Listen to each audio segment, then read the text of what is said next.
Well, good afternoon. Effective immediately, Ontario is declaring a state of emergency. We expect this to remain in place for at least 28 days. Further, I'm issuing a stay-at-home order effective Thursday at 12:01 a.m. Under this order, everyone must stay home and only go out for essential trips to pick up groceries or go to medical appointments. Based on the advice from the Chief Medical Officer of Health, schools in Windsor-Essex, Peel, Toronto, York, and Hamilton will remain closed for in-person learning until February the 10th. By January 20th, the Chief Medical Officer of Health will provide recommendations for the remaining regions. As I've said from the beginning, when it comes to our children, I will not take any unnecessary risks. Folks, there will be soon some really dark days ahead, some turbulent waters, but we will get through this. The Ontario spirit has lifted us through worse. The people of Ontario have battled through worse. I know this time will be no different. No more than ever, I need you to do your part. Stay home, save lives, protect our healthcare system. The system is on the brink of collapse. It's on the brink of being overwhelmed. We're at levels we've never seen before. Last week I stood here and I told you that our province is in crisis, and the facts are clear. Cases and deaths are at the highest levels since the start of the pandemic, and community spread continues to escalate. The dangerous and very dangerous UK strain of COVID is being found across the province. Ontario had 8 new cases confirmed today. And if we don't move fast, our hospital ICUs could be overwhelmed by the first week of February. I know everyone is tired. I know everyone is sick of COVID, including myself. I know everyone wants to return to normal. New reports and data show 1/3 of Ontarians are not following public health guidelines. Many are traveling and gathering. And now, let me be clear. I'm not blaming anyone. Only one thing is truly at fault, and that's the virus. It just takes a moment. If you let your guard down, it can strike. Think of the teenager out with their friends, not wearing their mask. They go home, pass it to their parents. Later that day at dinner, the virus passes from parents to grandparents. Within days, the grandparent is in the ICU and tragically passes. This is a story we're hearing too many times. Stories like this are why we need to stay home, save lives. My friends, I know the stay-at-home order is a drastic measure, one we don't take lightly. Everyone must stay home to save lives. I couldn't be any clearer. Enforcement and inspections will increase. Provincial and local police, bylaw officers, workplace inspectors will enforce these new measures. Under the declaration, they will have powers to disperse people and to issue tickets to bad actors. Bad actors who are caught, they will get fined. And I want to take a moment to address the situation in big box stores. I've seen the crazy lineups. We need more enforcement at these stores. So we'll be starting an inspection blitz of big box stores in the coming days. And I promise you, if we find any issues, there'll be consequences. We'll come down hard on these big box stores if we have to. And this enforcement, it will continue for as long as necessary. But ultimately, from day one, we've been counting on people to do the right thing. The success of these measures will ultimately depend on you. It will depend on each one of you, because without all of us, rowing in the same direction, this thing could get much worse. Just look at what's happening in countries where the UK variant has taken hold. It's a total disaster. And we've been told by officials it's not a matter of if this new strain takes hold, it's a matter of when it takes hold and how wide it spreads. My friends, this situation is extremely serious. I just can't stress this enough. But unlike back in March, today we have the vaccine. It's on the horizon. We have hope on the horizon. It's in sight, it's within reach, but we need to give that vaccine the runway it needs. We need to get through the next few months because the vaccine rollout is tied to supply. And based on the current delivery schedule from the federal government, we're still months away from the millions of doses we need to start getting critical mass of people vaccinated. I'm working with the feds. We will do everything we can to help them speed this up. But until then, we're vulnerable. Our hospitals are vulnerable. Our communities are vulnerable. My friends, I know the actions we've announced today are difficult, but they're absolutely necessary. And as your government, we will be there to support people and businesses through these tough times. We have the 24/7 off-peak electricity rate in place. We're providing $200 per child for the parents.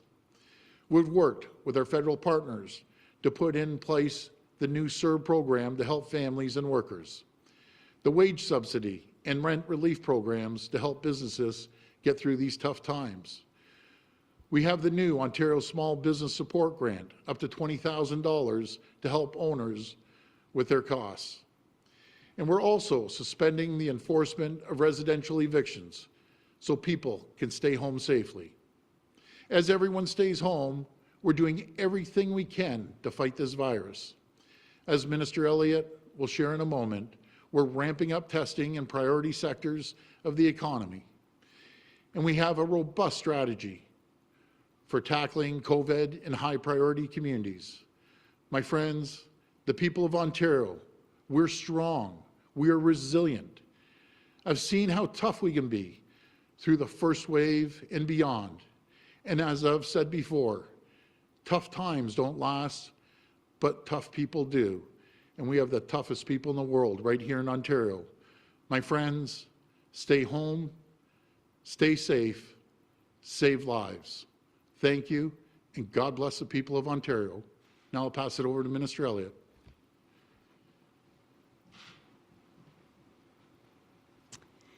Thank you, Premier.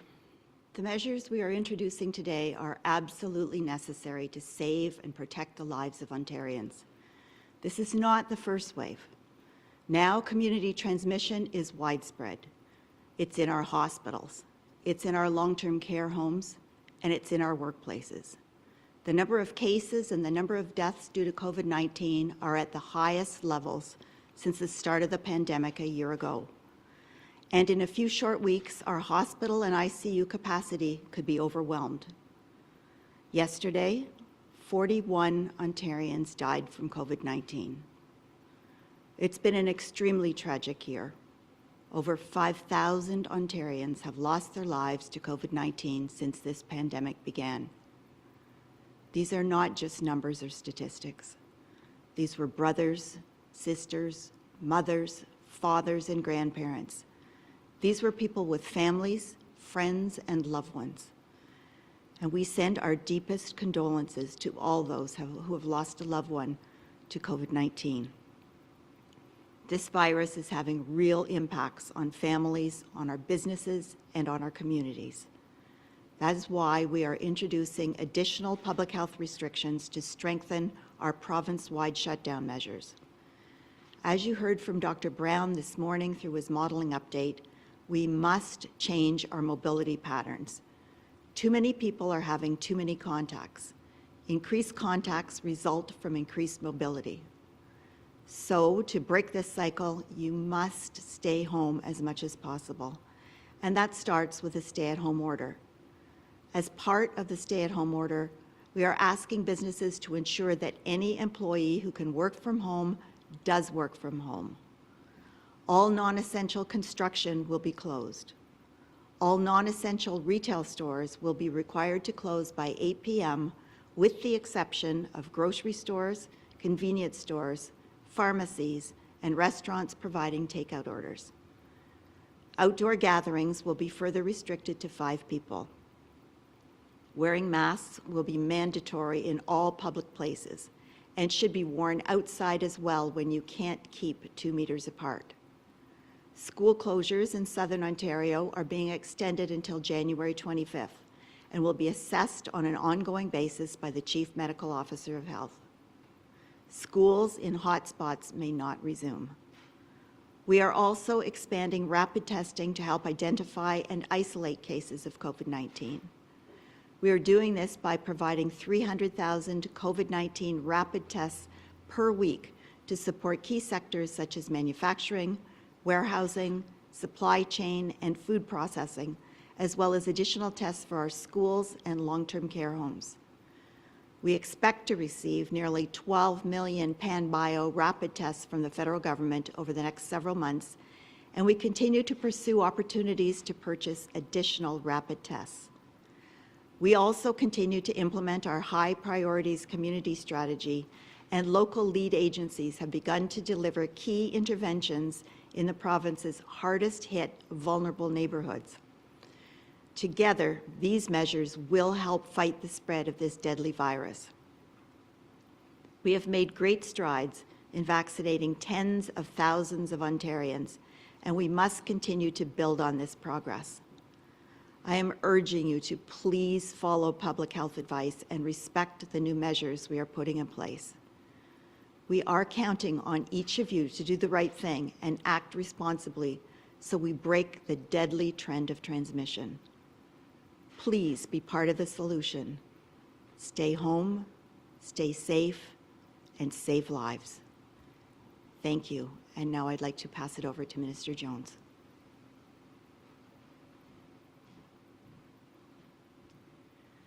Thank you, Minister Elliott. As the Premier stated, declaring Ontario's second state of emergency in response to COVID-19 is not an action we take lightly. We are fighting the spread of a virus that has once again led us to the brink of a health crisis. This is an emergency, and we are treating it that way. We have been upfront about the severity of the threats we face if the numbers begin moving in the manner we have seen during these past days and weeks. We have said we would not hesitate to explore and exhaust all options necessary to protect Ontarians if the situation worsens, and it has. We are declaring this provincial emergency to allow for stronger measures to reduce the spread of COVID-19, and these measures will be enforced. A greater authority will be provided to enforcement personnel across Ontario to ensure restrictions and orders are followed. Additionally, if individuals, employees, and corporations in retail settings are found not complying with an order, enforcement personnel have the authority to issue a fine. All provincial offences officers also have the authority to disperse crowds indoors as well as outdoors. For example, when a group of more than 5 people from different households are gathering outdoors, they can be asked to leave. In addition, workplace inspections by Labour and provincial offences officers will be enhanced to increase compliance with public health measures. Let me be clear. If people are found not complying with these orders, they will be subject to fines and persecution. Penalties may include up to a year in jail. We are taking the current situation very seriously, and we ask that all Ontarians do the same. It is critical, now more than ever, that people adhere to the orders and follow public health measures. Please stay home, stay safe. Orders can only take us so far. Stopping the spread of COVID-19 can only be done if we all band together and make an extraordinary effort to protect the communities that our families and our friends call home. Thank you. We'll go to the phone line for questions. First question, please. Your first question comes from Lucas Meyer with News Talk 1010. Please go ahead. Hi, Lucas. Premier, on the enforcement side of various workplaces, how are you going to, in real time, how is this logistically going to work where employers who have to send people home are going to, and how that enforcement's going to work? Can you just elaborate on what employers are how they're going to be handled with this? For employees that have to be sent home because of COVID? Is that Correct. the question? Well, first of all, through the federal government, you'll be able to get 2 weeks of pay if you're being sent home for COVID. And also, if you live in a household with, let's say, multi-generational folks in there, then there's hotels that we have with the federal government that we can put you in a hotel for a 2-week period. I'll pass it over to the Solicitor General.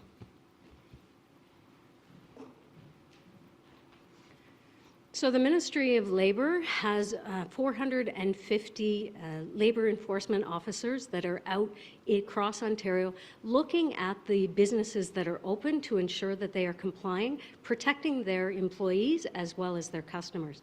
In terms of if someone has to self-isolate, as the Premier mentioned, there are options available through the Ministry of Municipal Affairs and Housing where they can go to a centre, a hotel, and protect themselves while protecting their family and not spreading.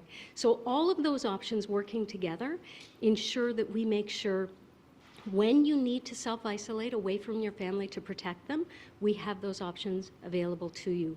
And I would encourage people, if they are concerned, then they have to speak to their employer. They have to make sure that we can help you and that we are aware of it. Thank you. Follow-up? Well, sorry, I should have clarified. I mean in terms of for businesses who have to send them to work from home if they can. You're obviously telling employers if you can send your people home, you should do that. That's what I was actually pointing to, is how is that going to be handled? And secondly, on schools, now that classrooms are going to be closed in those hotspots until February 10th, what is going to be the educational plan to get that back open by that time, now that there's been another extension? Well, I'll go back to your very first question. When possible, please work from home. And a perfect example, and you see it, you're downtown, that, back in March, April, the streets were empty down here. Now, through the Ministry of Transportation, we're pretty well at 85% capacity before COVID even hit. So obviously, people are out there, they're moving from point A to point B. And we're just asking people, please cooperate. Please stay at home, save lives. It's absolutely critical.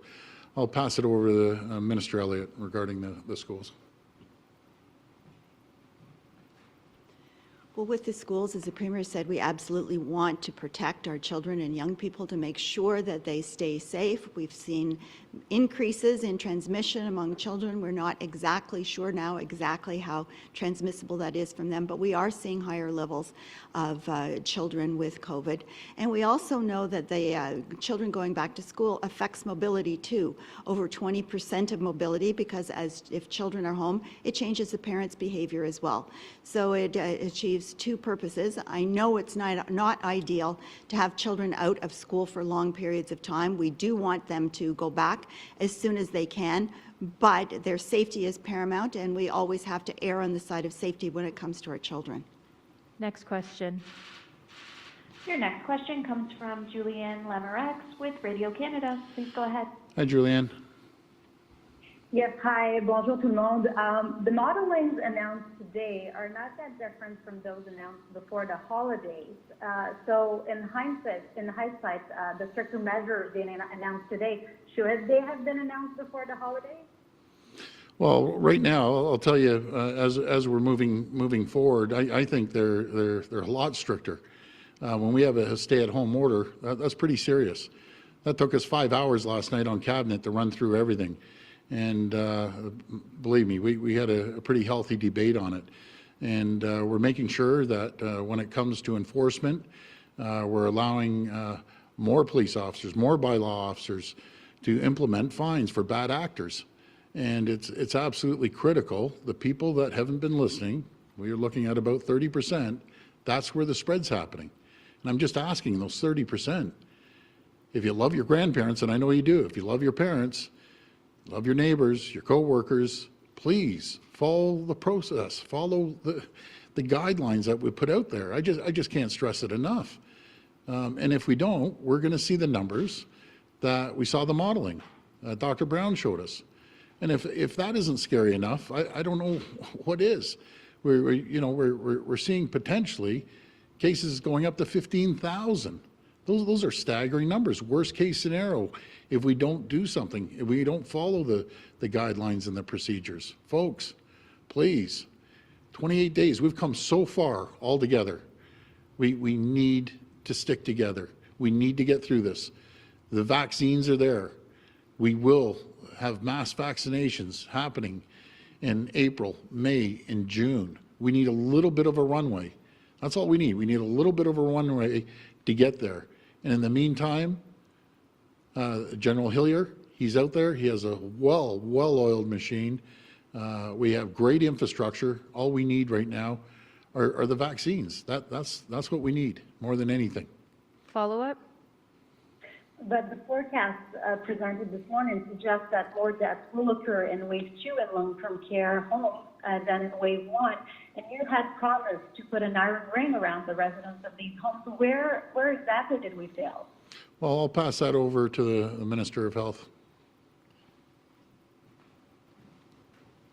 Well, we are building that iron ring around the long-term care homes by the vaccinations that we're doing.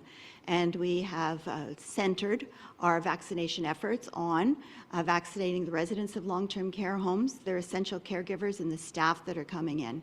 And I can tell you that in the 4 hotspots, Windsor-Essex, Toronto, Peel, and York, we are proceeding very well with that. Windsor-Essex has already completed the vaccinations of all of their long-term care residents. Toronto tells us they will be completed by the 18th of January, and both Peel and York are also on track. This is the best way that we can protect our residents of long-term care who are so very vulnerable, and that's why they have been chosen to be first to receive the vaccinations. Next question. Your next question comes from Christine Elliott with CP24. Please go ahead. Hi, Christina. Hi, Premier. Hi, everyone. Want to know what the difference really is here between a stay-at-home order and a curfew, and in terms of enforcement. Because I mean, what are police in these jurisdictions across the province supposed to do if someone's out and about and says, "Oh, I'm going to exercise. Oh, I'm going to the grocery store." There's no way to prove that otherwise. Also, I want to point out these enforcement measures have been in place for months. New Year's Eve at Nathan Phillips Square here in Toronto, about 350 people gathered. Toronto police chose not to ticket anyone. So these measures have already been around. Why are you so confident that now enforcement is going to work, and how will it work? Well, I'll start off before I send to the Solicitor General. I'll start off the differentiating between a curfew and a stay-at-home order. We're asking people, and we need help. Granted, I hear you. We have close to 15 million people, and we've never been strong on, and ever applying a police state. A curfew is you aren't leaving your house. Simple as that. After 8 o'clock, you see what's happening in Quebec, the streets are empty. I've never been in favor of a curfew, and I'm going to tell you the reason why I've never been in favor of a curfew, and that's a hard lockdown. Cars aren't driving around, nothing at all, because I believe in the people of Ontario. And as soon as you tell the people of Ontario you've lost trust and we're going to have police chasing you down the street when you're driving, that's it, it's game over. You might as well throw in the white flag. Everyone's been working together for the last 10, 11 months, going through tremendous strain on everyone. But the last thing I've ever believed in, is having a curfew that when you pull out of your driveway after 8 o'clock, the police are chasing you down the street. I just do not believe in that. I'll pass it over to the Solicitor General.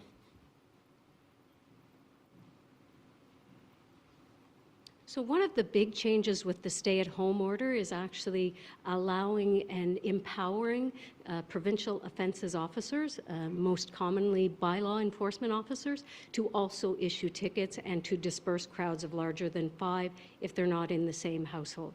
There are many things that we can do as a government, but at the end of the day, people have to understand how serious this is and how by staying home, it will in fact save lives. That's at the core of everything we're doing. If people comply with that, if people understand how that will ultimately save their loved ones, their family members, their grandparents, then we have achieved a goal that is going to allow us to beat COVID-19 until we can get sufficient vaccines to vaccinate all Ontarians who wish to do so. Thank you. Follow-up? Yeah, I want to Christina. ask you about reduced hours for places like grocery stores and other similar stores. Are you concerned that will just result in more people heading out and shopping during condensed store hours? Because most of these stores, like Costco, for example, already closes at 8 p.m. Someone wrote to me saying, I often go to the grocery store late so I can avoid crowds and limit my exposure to others. And they're also concerned about limited hours is not helpful to essential workers who work shifts. Well, all retail stores and big box stores, and I want to talk again for a second about big box stores. I'm going to come down on them like an 800-pound gorilla. If they aren't following the protocols, they aren't following the guidelines, if they don't have 50% only in the stores, there's going to be consequences for them. I'm not going to mess around with these big box stores. There's a purpose. People should go in, get their stuff, and come home.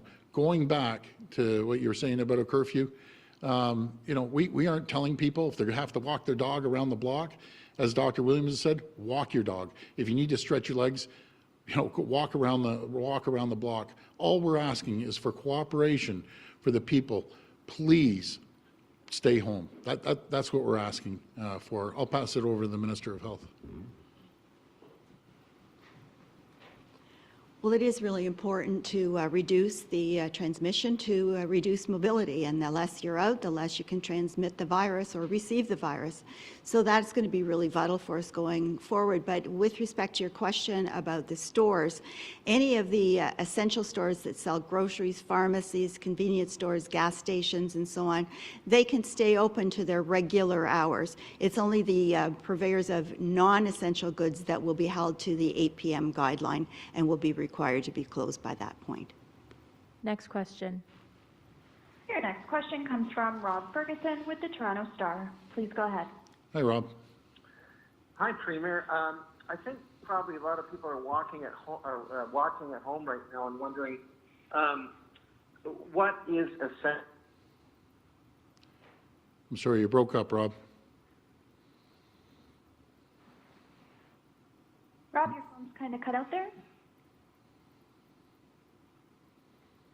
Maybe we can come back. We'll to go Rob. to the next question. Thank you. The next question comes from Travis Danrosh with Global News. Please go ahead. Hi, Travis.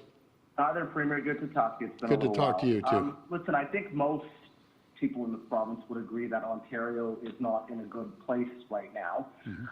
But when asked if the government bears any responsibility for where we are right now, Dr. Yaffe said yesterday it's the virus's fault, and then she went on to talk about Ontario's actions. You just said as well that there's one thing to blame, it's the virus.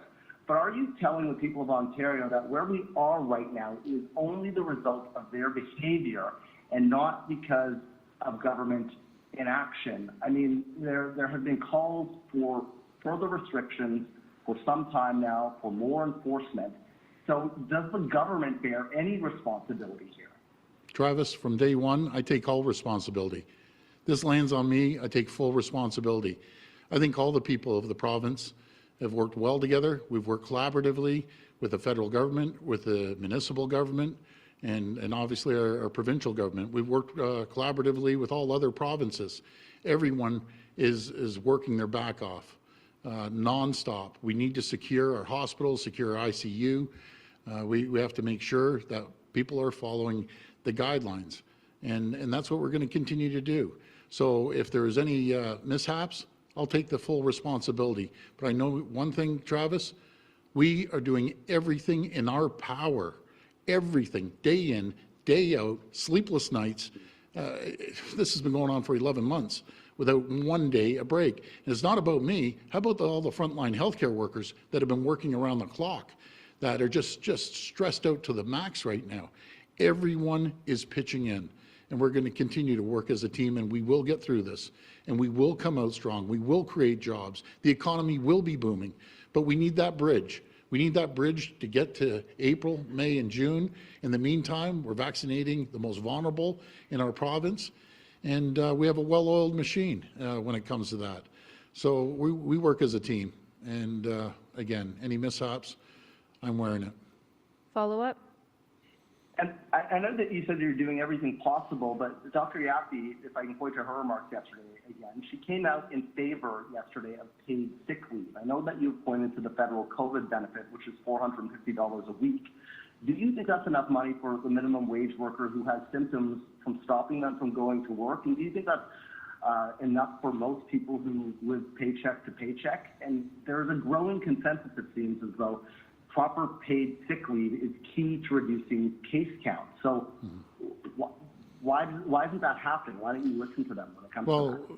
Well, what we've agreed with the federal government, we aren't going to duplicate areas of support. We've spent billions and billions of dollars supporting families, supporting businesses, and we're going to continue to do that. They have that paid sick leave, which is very important. And we support them on that paid sick leave. So we're going to be there for the people in all different types of fashions, no matter if it's making sure that people can't be evicted from their homes, making sure that we give $200 to parents for every child that is in school. The electricity rates, we're keeping the electricity rates low. We're doing everything we can, and billions, not hundreds of millions, billions. Between ourselves, on top of that, the federal government, and we're going to continue supporting the people to get over the hump until we can get back on our feet. Last question. Your final question comes from Alison Martel with Reuters. Please go ahead. Hi, Alison. Premier Ford, thank you. The federal illness benefit that you've referenced today runs out after 2 weeks. So let's imagine a parent who has to stay home for 1 week because their child was exposed to school, for a second week because they had a sore throat and got tested and were negative, and the third week they actually have COVID. What should they do then? Well, great question, and we're going to work in conjunction with the federal government to make sure that continues the support that is needed. And again, we will be there, and I'm confident with the federal government, they'll be there, as they have been right from day one with us. We're going to work together, and we're going to be there for the families. And I'm pretty sure, I can't speak for the federal government, but I'm pretty sure they're going to extend that. Follow up? What is the downside in mandating true paid sick leave, full income support so that everybody can afford to stay home? Can you help us understand the argument against this? Well, again, there's the amount that the federal government is given that will get people over the hump for a couple of weeks. If it extends, there's the EI benefits. I had the phone call with the finance minister, deputy prime minister, trying to shorten that period from, I think it's about 2-3 weeks for EI, and I want to shorten it down to a week or even 4 days for the sick pay as well. There's a tremendous amount of people that live paycheck by paycheck. I had that conversation with Chrystia Freeland just a few days ago, and saying whatever you can do to shorten that until we can help people so they won't have a period of a week or 2 weeks without income. And I have confidence in Chrystia that she will do everything she can to shorten that time frame until we can get money into people's pockets. Thanks, everyone. Thank you so much, everyone. Please stay home, save lives. Thank you.